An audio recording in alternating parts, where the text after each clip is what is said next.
Hello. Today I'm going to be interviewing one of my clients. She is incredibly special. She's 77, and I'm really excited to share her with you. She is a gem of a person, and working with her has just been really, really wonderful. And so she's going to be looking for the link and coming on, and then she's going to click on there. I'm going to bring her on. So we're doing this through, both of us are, oh yeah, I can do it. Right there she is. Our tech issues, but you know what? We're doing it.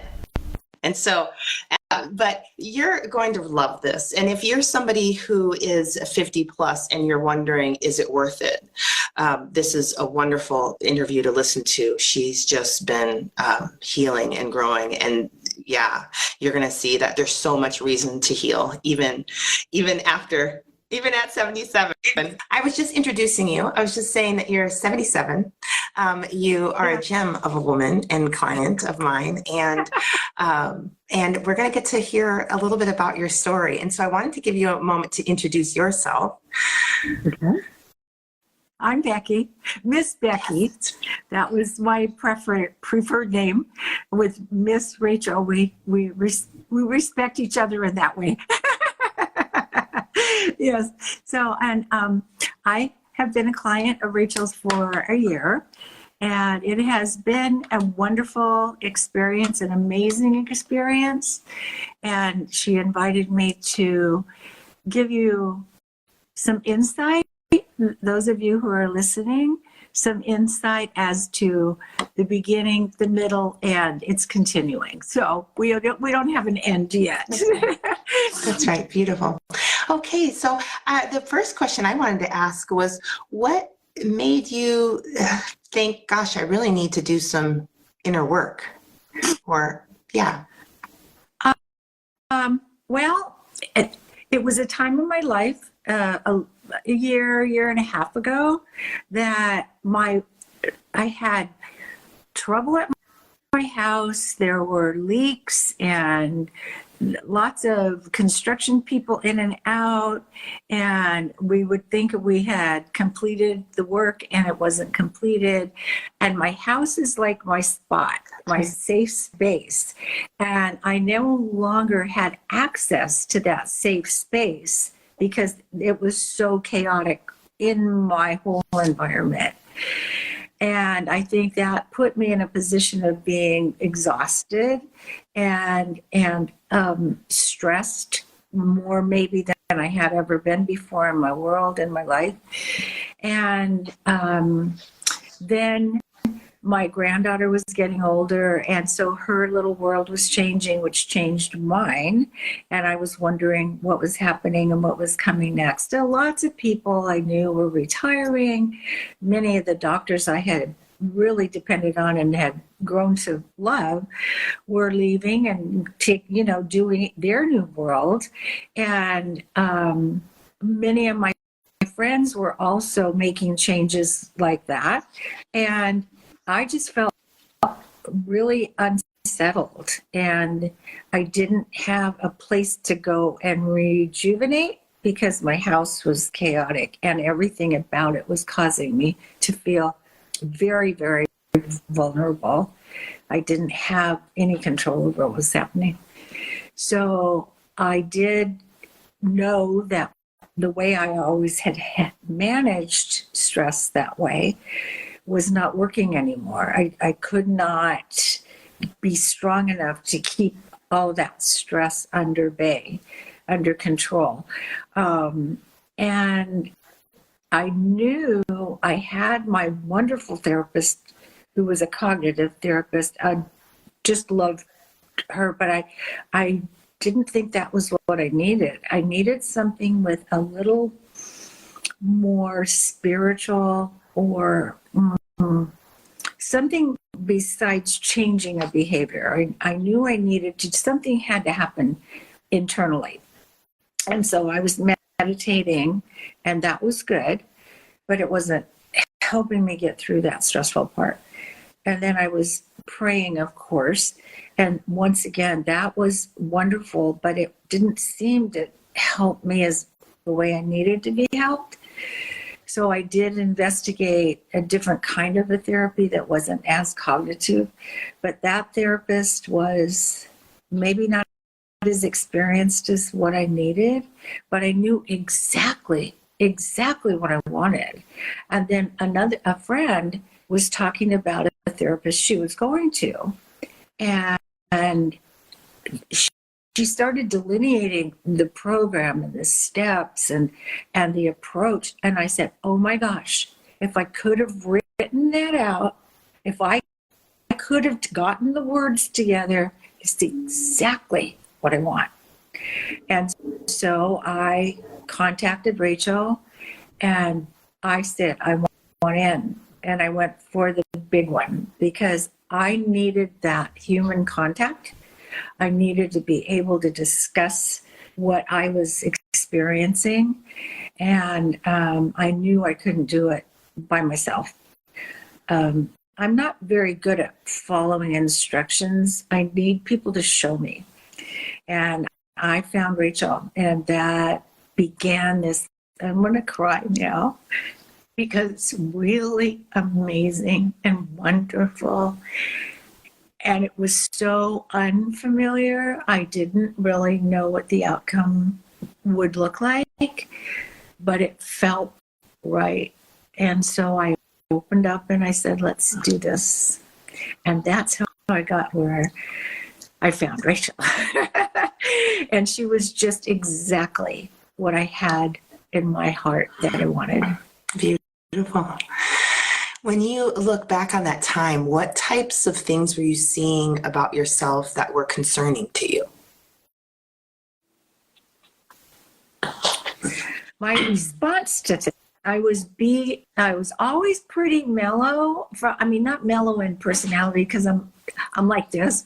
Like I jump around, I'm all excited, and I love flowers, and I love cookies, and I love this and that and something else, and everybody knows it. And some people get tired of hearing it, but I can't help that because I'm really easily entertained, and I find little things very exciting. So I wasn't there. That joy was not like my normal joy. My reaction to things that would be said to me would be extreme. Not like in mean ways, but like internally, I would feel like I didn't have value, that I was always wrong, that it was my fault. I needed to be better. I needed to be better because if I wasn't doing it right, I would be left behind if I wasn't doing it right. I had always felt like that. That wasn't new. But my way of dealing with it in other environments or in other times of my life were more supported by having more friends around. I was working, and now I'm not working. Having my son be huge in my life and be my focus, and he's grown. So there were many elements that were not available to me at that moment. And I couldn't make it work anymore. I couldn't make the way I used to solve it, the way I used to think it through, the way I used to consider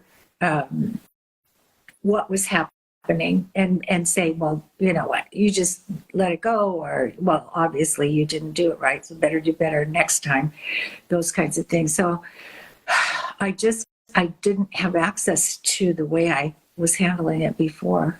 I needed a new way, and I didn't know what that was. And I was searching. I couldn't find it. Yeah.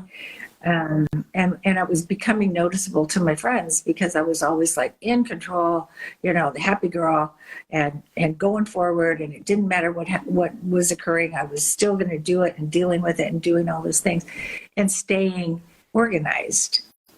And I felt like that was giving way to things that were happening outside that were getting too heavy. They were so heavy.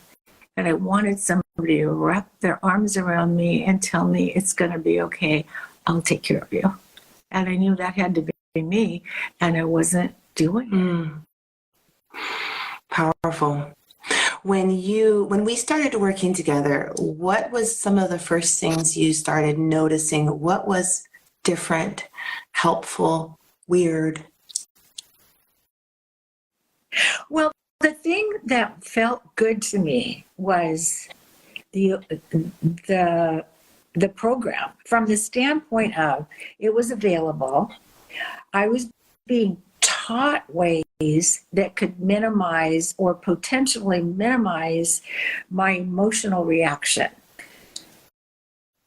The idea of having had a memory of all those conditions or situations that I grew up with, which were I did not have a bad life. I had an absolutely wonderful, stable life as a kid. So I wasn't looking there. And what I started to see was that was all true. But there were missing pieces, and some of those missing pieces, no one's to blame. Everyone was doing their best. I was never mistreated in my whole entire life. I don't think of trauma that way. And yet your little self interprets things and assumes responsibility and feels the sense of not good enough, do it right or you won't be accepted. And once I came to that realization and we started writing down situations or discussing specific things that had occurred, I realized then that my idea of trauma or the impact that it can have at such an early age is the interpretation of a 2-year-old.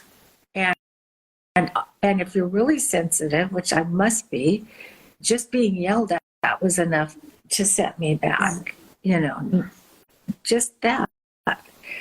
And maybe not nurtured the way I may have needed to be nurtured. But those things were never in my awareness because I had a really, really good life. And then I went forward and made myself a really, really good life. And I had so many things to be grateful for, that to come and be so fragile and so needy for help, I thought there's something, you're just exaggerating all these things. Why are you doing that? So when I came to you and we had ways to look at it and ways to make it make sense, and then ways to maybe intervene so that you could just as an experiment try these things, and things started to get softer. The way I saw it or felt it, mostly felt it. And then the more I used our techniques, the more I was able to assume something would show up. Something would calm me down. Something would give me a sense of peace. Now, mind you, I was still meditating and praying and going to my gyrotonic and incorporating our techniques. So as that started to unfold, I realized this is all connected. There's not one way to find this spot of confidence and what's the peace that's real. It's not pretend, and it's all coming from here. It's all coming from not out here because I'm following the rules. I'm taking ways. I'm using. I'm accessing ways to give myself information that you're safe. You're talking about shifting from an external sense of safety to an internal sense of safety.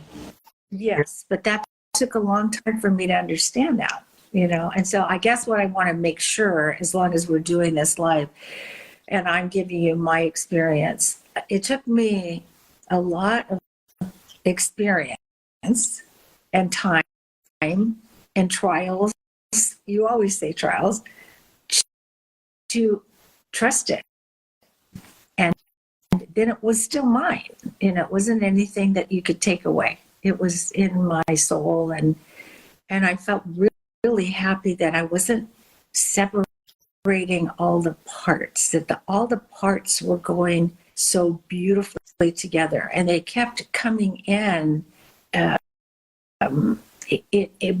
The teacher that I had for my Pilates or gyrotonic was very much in line with these ideas, and the techniques were not unfamiliar to her. So it just was supporting all of it. Now, Miss Becky, I'm wondering, did you know we would be shifting your security from external to internal when we started doing the first exercises? No, not at all. But I tried it because I was willing to see, and I didn't have an expectation. You can't. I don't think you can until you have the experience, or until you see the results, or until you see, oh wow, yeah. I used to tell you that I'd go to my grandson's baseball game and I'd be a nervous wreck because I'd be like, oh my gosh, I want to, oh my gosh, and then I think I told you now, only 3 months ago maybe. Guess what? I went to his game and I wasn't even thinking about that. I mean, and those are the kind of wows that you can't miss, and it's your healing. You're healing. You're making all of this, you're recognizing what it is, you're applying some technique or some strategy, and you're finding that there is a change. And you can only do that if you do it. I don't know what else to say, right? So, and that's all I could say, because it's just an awakening and an awareness and a willingness. And I think a lot of it for me was awareness of the fact that things were, I was paying attention. I was paying attention. And so I did notice it. It didn't just happen like all of a sudden here I'm sitting and having an interview with you, and it took me a long time, and I felt bad about that. I thought I should be able to do this faster. You're not doing it right. You're not doing it right. And every time I would bring that to you and say, am I doing this right? Am I doing this right? You'd say, you're doing it. You do it your way. It's working perfectly. All the things you're experiencing are part of the process. So I had a story that had a beginning and a middle, and now we're getting over someplace closer to really, really understanding. And it was falling in line. And there was also another checkpoint that I had, and that was you, because I had the blessing of having that available to me, and I could say, is this right? And you would say, this is exactly what it looks like. And then I said, okay, good. Yeah. Very, very wonderful. It's hard to explain that it's through and that you have to do the work, get the experience, and then it's like, oh, okay. And then that informs your next and then you get more change, and then it's like, oh. And so it's really is a healing by doing, a healing by experiencing, but we're just turning on the processor. We're making sure that you're processing what's going on, and you're processing the internal, the body sensations, the subconscious material. We want to make sure all parts of you are coming together and talking about what's actually happening. And then all of a sudden there's shifts that are informed by all parts of you. So they're just they're more fitting for you. They're more natural. They're more effective. They're not, your brain's not giving you solutions for these parts of you and then leaving these parts out to dry, you know? Right. It's integrated into your own personal neurological system, and that belongs to you. It's like when you go, I mean, I've never played an instrument, but if you learn something, if you learn how to ride a bike, that belongs to you. That's not going away. And you then adjust it to the way it works the best for you. That's what I'm finding as you get to understand. You do it this way, 1, 2, 3, 4, 5, and then pretty soon you can go, oh, okay, I think I'm going to put 1 after 5 this time, and then I'm going to use 2 and 3 together, and then I'm going to like throw them up in the air and see what comes down and grab it. So then you have access, right, to using, like if you learn to play the piano, you do not write any music until you've learned how to play many songs. And then you may learn how to write it on paper. Now you can do that. And now maybe you'll put those notes together in a completely different way and come up with something gorgeous and beautiful. And it came because you had all that other already there. Beautiful. And it's like we are that instrument. And this work is really like, okay, let's play this song over here. We're just going to use this chord or string, right. And then we're, and then let's put all the strings together now that we've got some mastery, and let's see what happens now. So absolutely. And then we created it. And then we go into the creation of that.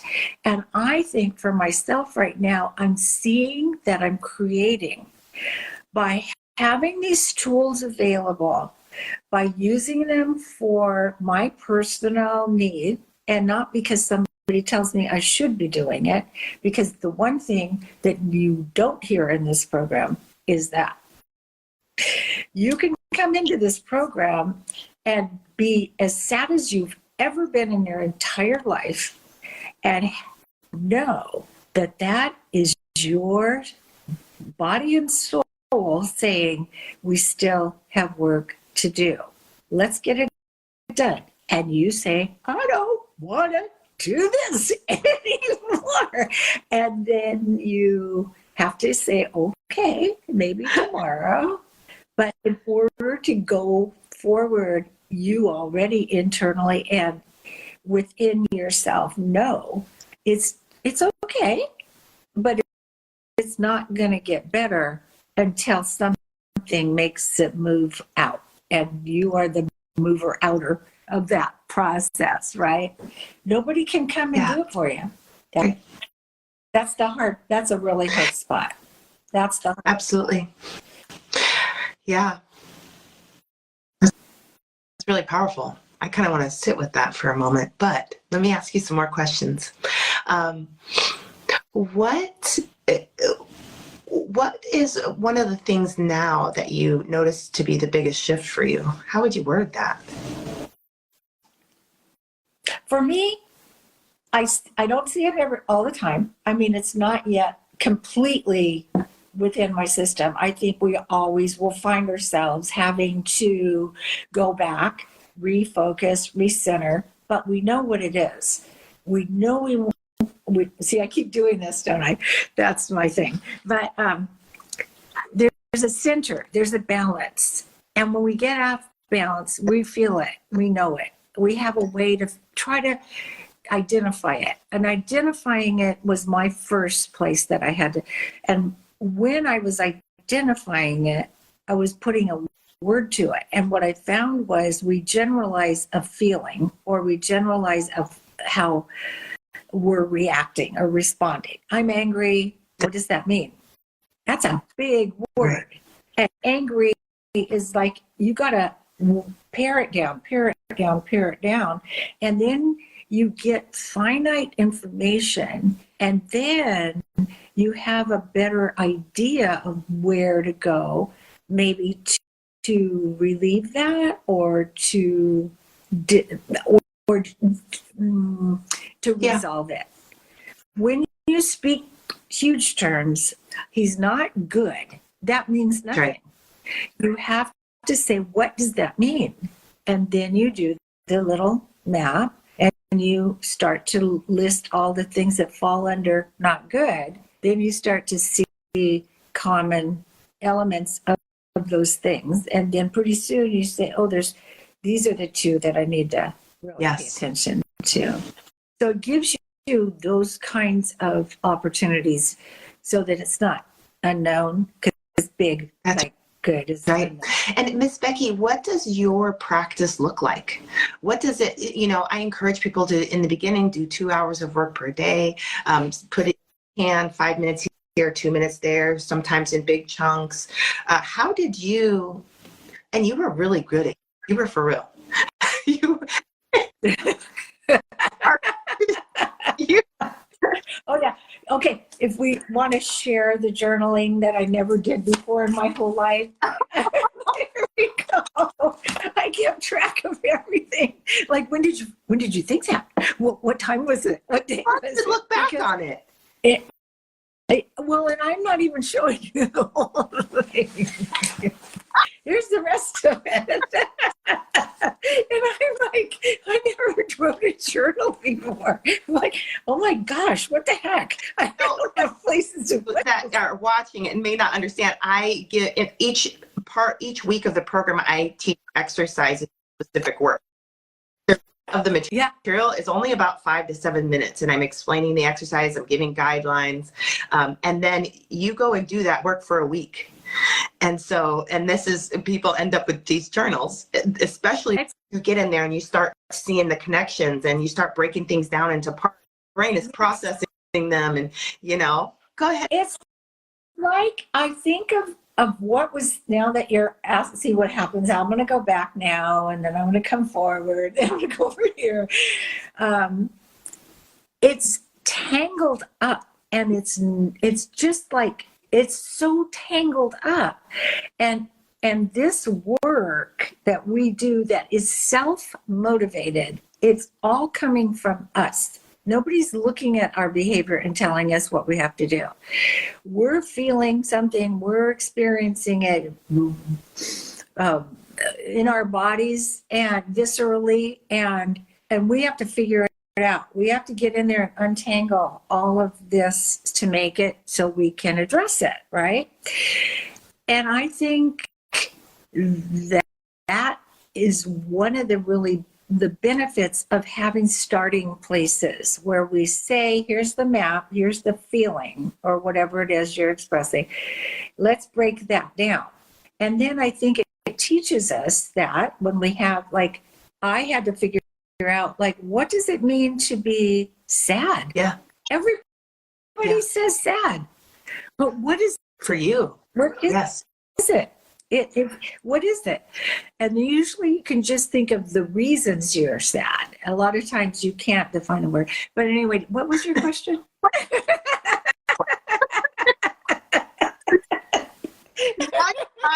I certainly have answered it somewhere there, right?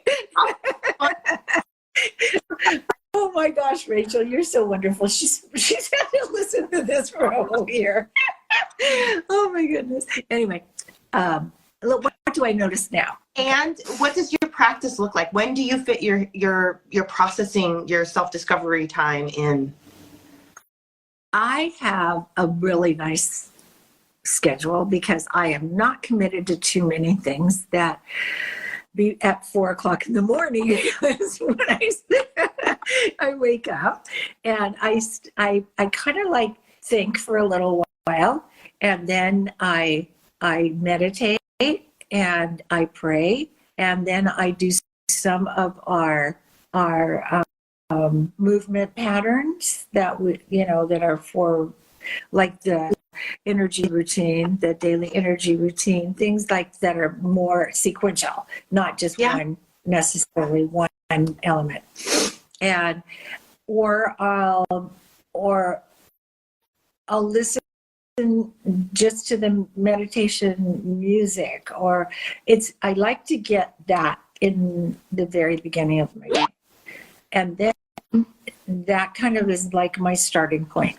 And then if I need to do something during the day that will help, bring me back to that place, then I'll access it. But that I pretty much put it all in there, that space, maybe 4 to 6. But I have 4 to 6. There's not that many people who do, That's right.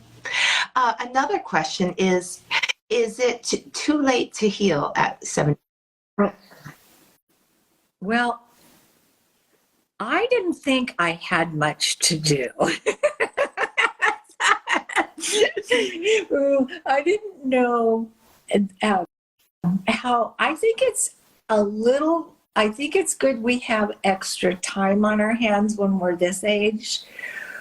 Our lives are really changing. And I think for those of us in this age bracket, after retirement, after your kids are grown up, and your little grandchildren are getting older, those have kind of been a focus. Your work has been a focus. So you've had a lot of distractions, not bad ones, but just your life. And when you get to a certain age, then you're kind of looking at where you are, what do you want to do? How do you want it to look? When I came to you, I really came and I needed help. I needed help getting back in order. I was all spread out all over the place. It was taking up a lot of my time and my energy and my emotional state. And then you say, oh, so now what? Now what? I find that this work is perfectly timed because I have the time. I have time to spend with myself, asking what it is I would like. I have a lot of experience in not being as successful in being myself, not being as confident about who I am, if I even know what that is. I'm finding that this has helped me. The one phrase that always stands out for me is higher and healthier perspective. And it really does change how you look at situations when you have a willingness and an awareness of, I've always been empathetic and very gracious with other people, but there were expectations involved in that. And I think we don't realize that, well, I did it because I wanted this, or I was afraid of that. Lots of fear directing what I did. And I realized that, and I thought, I don't want that to be why I choose certain avenues, or I get sad because what I expected didn't happen. I think that we're all caught in that. I think everyone is. I like finding out more about myself, and not in a selfish way, but just in a real way. Like, is this what you want? Is this what you would really like to have happen? And many times I was always doing it for another reason. And I didn't know that. Right. It looked like I was just the nicest person in the whole wide world, but I wanted something back from that. But I didn't know that. And now I want to become more pure in my expression of who I am, more well-defined to myself. And in essence, what happens when you do that, you think it's going to make you selfish, but I think it's more compassionate. I find that. I think it's more joyful. I think that it's more freely done. It's more soft. It's softer. It allows others to do that back with you. I don't know. Help me, because I'm wondering how that's impacting you showing up, right? You're talking about, this is what I call fear-based living, where we're doing things because of fear, right? That's right. We want to make that shift to desire-based, love-based living. Yes. Things and authentically based living, where we're doing things because it's authentic to who we are. So you're talking about that shift, and I'm wondering how that is impacting the people around you, what you're seeing reflected back, and also like how is that impacting the legacy that you are building? Well, I was asked, what are your intentions, not too long ago, and not in a way that was at all like judgmental. I mean, like, well, what do you want? Like that. It was like, so, and I really had to think about it. And this is going to sound pretty out there. Like, oh yeah, so who doesn't want that, right? But I want to express in my being, in my state of being myself, everything. I'm going to cry again. Everything I believe is true. I believe that everyone has purpose. I believe that love is the answer. I believe that there is a divine source. I want to be expressing that. I want to be kind and generous and truthful and not lose who I am. Yeah. I want to be. That's right. That's my ultimate goal. It's really hard to do that when you're terrified or afraid or yeah. Well, if you're afraid, then it neutralizes the idea that love is the answer, because there is no fear in that, none. And that is my main goal at this moment, is to alleviate that sense of whatever that is. It's impossible to define it. I could. But I think you're experiencing that more, and I'd imagine that feels different, like when you have those moments, because we're always growing into things, we're growing into who we are processing and we're growing. But I bet you're having some of those moments where you're the expression of that, like you desire to be. And I bet that feels different. That feels... What it feels like is, how am I going to keep this? How am I going to keep this going? Like, I look at green lights as an extension of that. It's like, oh my gosh, I got all those green lights. What was I thinking? How was I feeling? I want to keep doing that. And I was traveling, and I didn't have I didn't have a carry-on. I was supposed to have. It wasn't included, right? And so I went and I was talking to the person at the airline. Help me. Tell me the word. Anyway, desk. And I said something like, I'm shocked. I didn't know that I wasn't going to be able to read it. Hang on. And she goes, oh, she said, well, yeah. And I said, well, I really feel bad because I really want to take this. And she goes, oh, it's your birthday, right? And I said, yeah. She goes, oh, let's just do this for your birthday. And I walk away knowing somehow I allowed that, not made it, but allowed that to occur. And I want to know how I did it because I want to keep doing it. And so, yes, I feel it. I definitely feel the flow. I feel when it's all unfolding and being just in the moment. So I'm practicing that because I can't grab it Right. and make it. It kind of just, I don't understand it yet. And I don't know, maybe I never will, but I'm sure going to pay attention. I'm sure going to be laughing that I haven't. But it's the little things. It's the little things, right? Absolutely. And then, it's the green light. The brain takes those little things, and that's what we're working on in the beginning, and then it makes bigger things, and then it makes bigger things, and then bigger combinations, and then pretty soon you're just living it, doing it, seeing it, and it's just coming from you.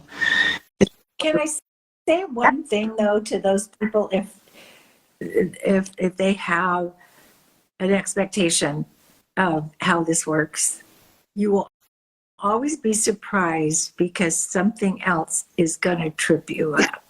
And you think, what did I do wrong? You didn't do anything wrong.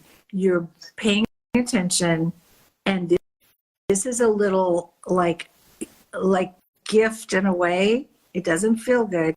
It doesn't feel like a gift, but it's just like if you burn your hand and you don't feel the pain, you aren't going to know not to do that again.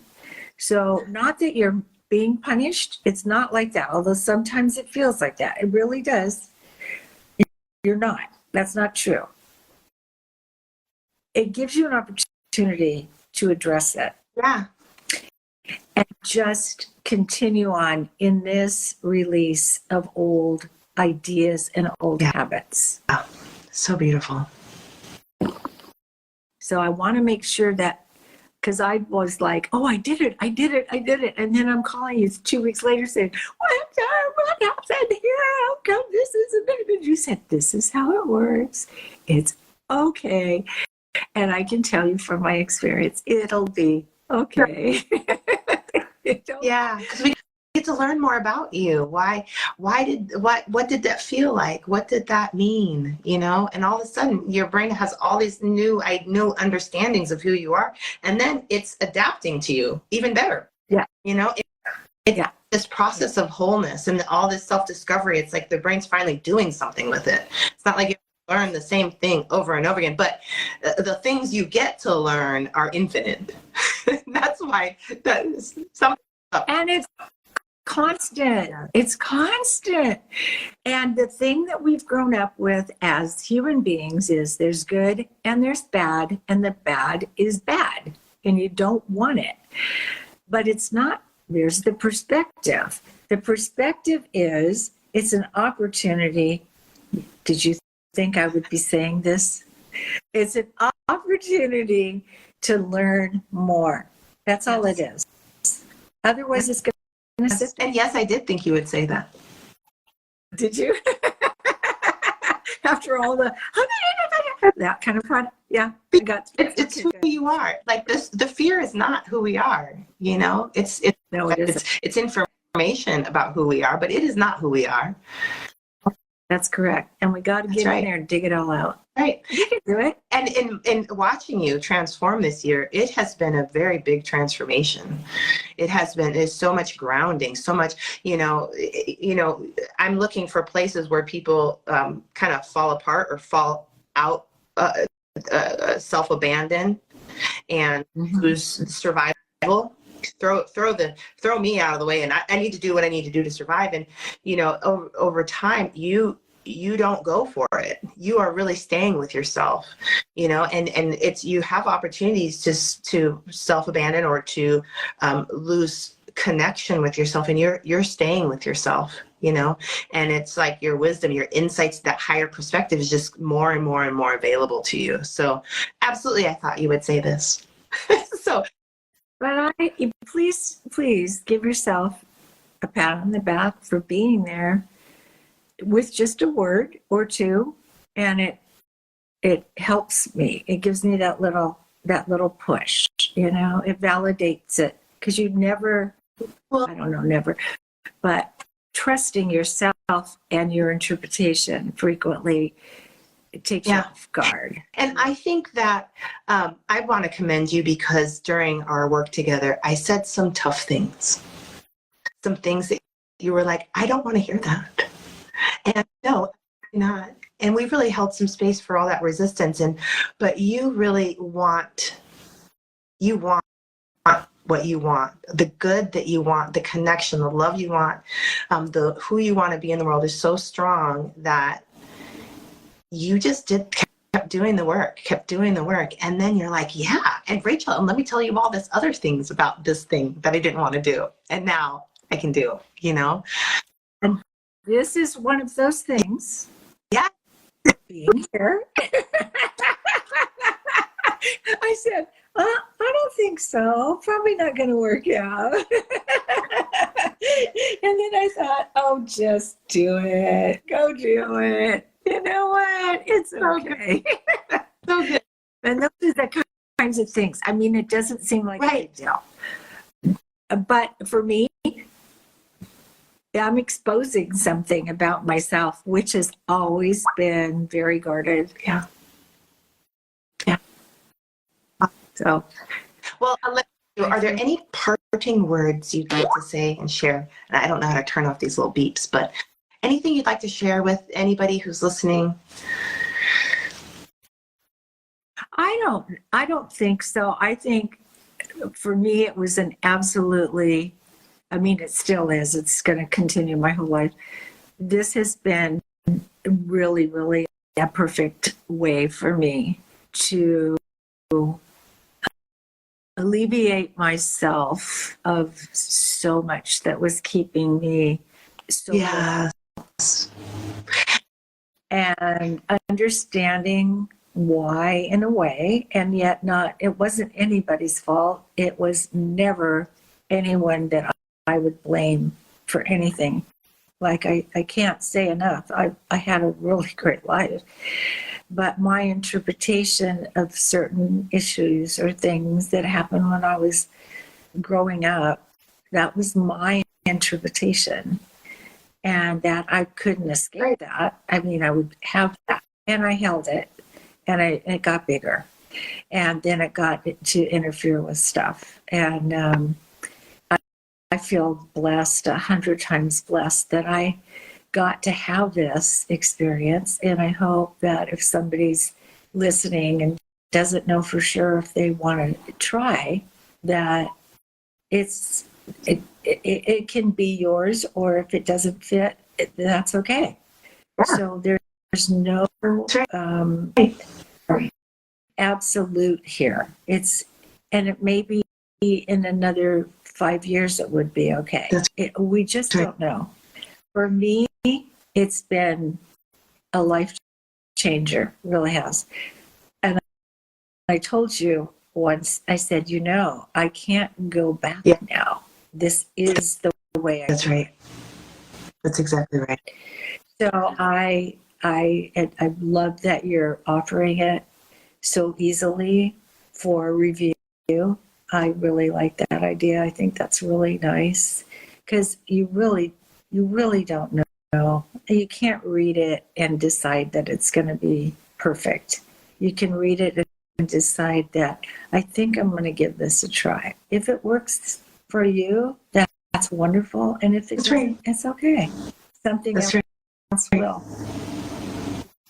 We get led to the right things. That's what I think. Because I certainly was led to you, I'll tell you.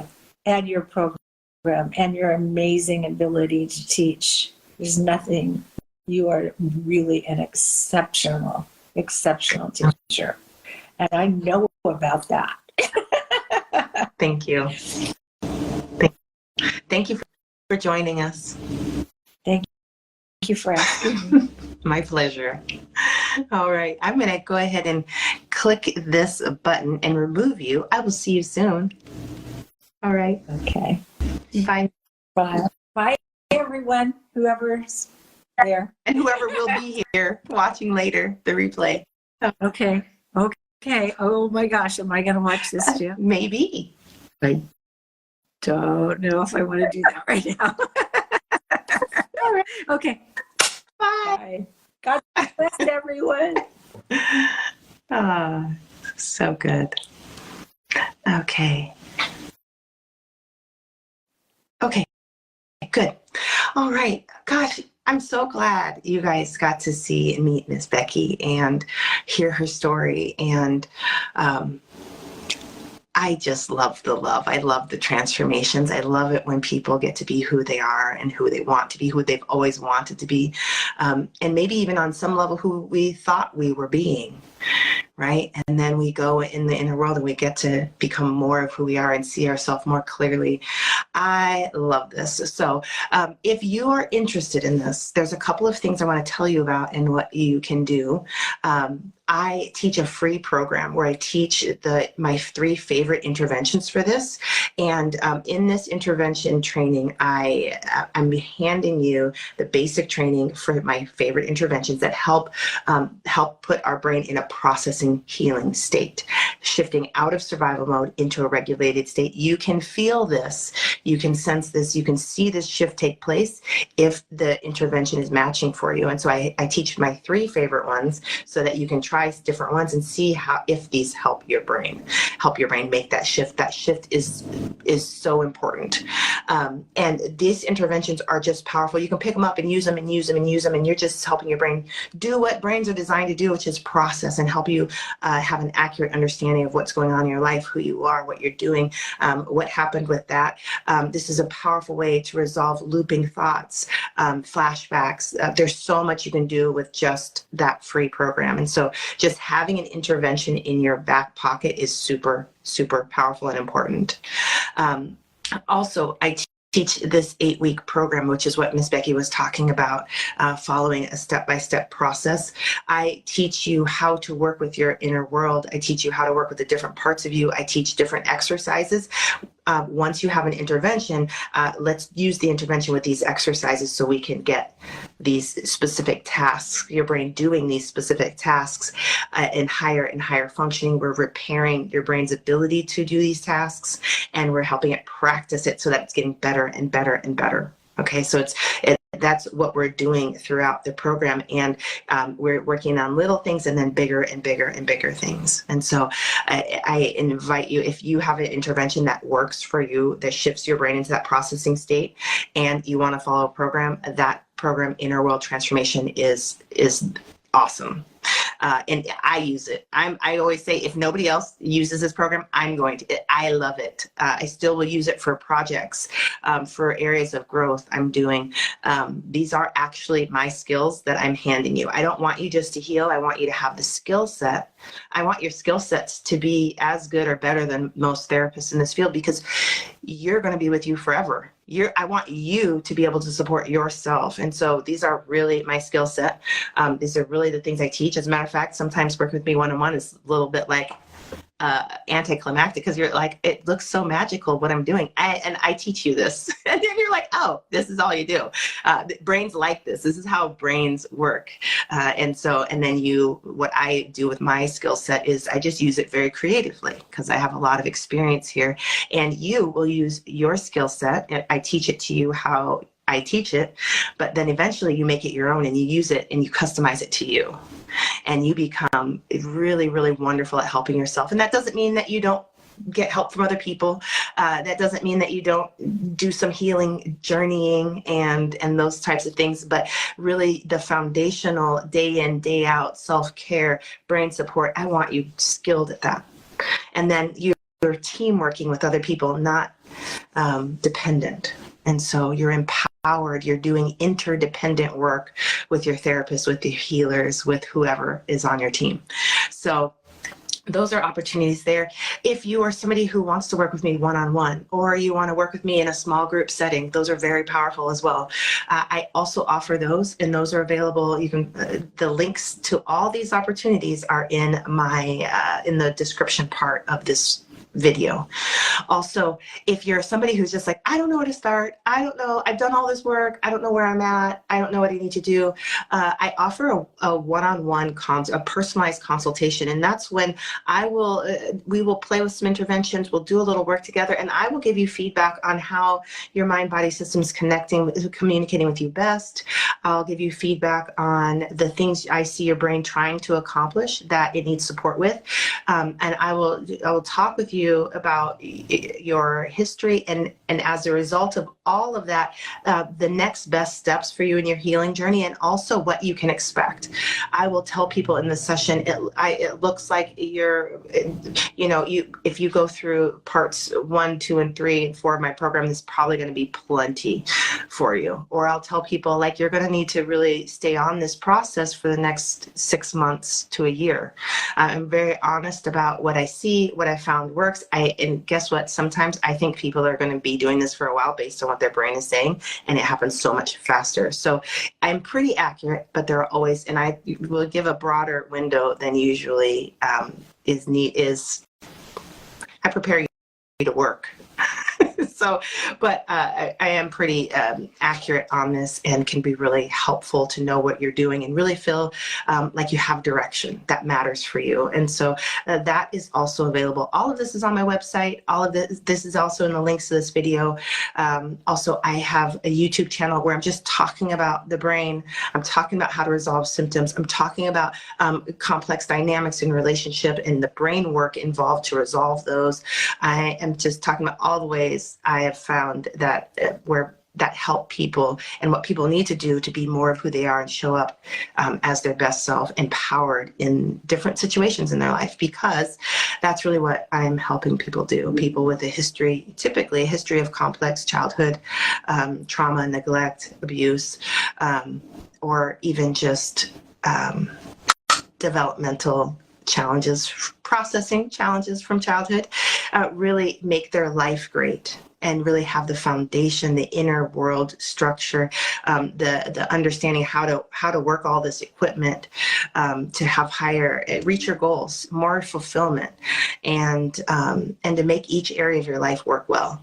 A lot of times where we had our traumas, like a relational trauma, our current relationships are challenged. We want to get your brain in there and work that stuff out so you can you can have the relationships you want to have. So that is really what I'm offering. And if that sounds interesting to you, important, if you feel that tug, go check it out and learn more. And I will see you around. Take care. Bye.